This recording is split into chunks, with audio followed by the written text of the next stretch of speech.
All Blacks flanker Jerome Kaino, success is a bad teacher.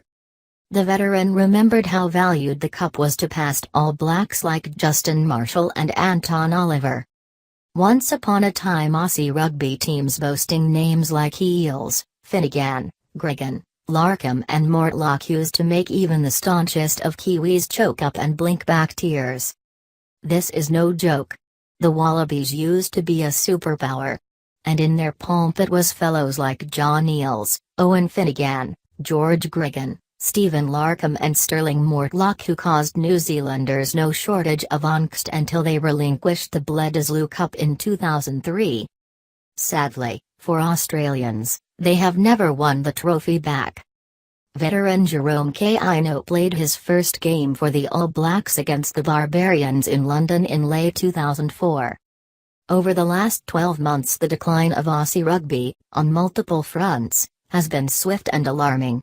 And the Wallabies, who have enough problems of their own, are charged with stopping the rot against the All Blacks in their Bledisloe Cup match in Sydney on Saturday night.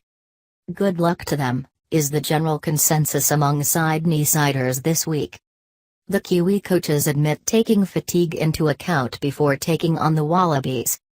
Blindside flanker Jerome Kaino, who will earn his 82nd Test cap if he plays at ANZ Stadium, is the All Blacks senior statesman, but even he has no idea what it is like to not be in possession of the cup.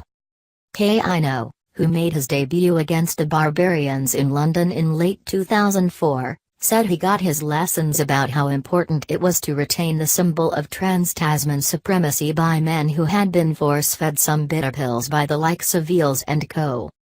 I was lucky that I got into the environment, when we had just won it back, so you got to see the appreciation and how treasured the trophy was, Kaino reflected. You saw guys like Justin Marshall and Anton Oliver, how they really appreciated just being able to touch the trophy, and they would talk about the times they tried to get it off Australia and couldn't. Flip that over and see what the Australians are doing, and how they are prepared to get their hands on the trophy. It is quite important for us to make sure we prepare as well as we can. Another way of putting the Aussies' drought into perspective is this. Rieko Ion, the youngest member of the All Blacks squad, was only 5 years old when the Wallabies last held the cup for a full season in 2002. If the All Blacks can maintain their dominance, it is conceivable Kaino will finish his international career without having to experience the dreaded sight of seeing the Wallabies cart the Bledisloe into their changing shed. He is contracted until the end of next year, and if he elected renew his contract with NZ Rugby, and charge on through to the 2019 World Cup, he would be 36. Finding something to cheer about in Australian rugby circles is difficult.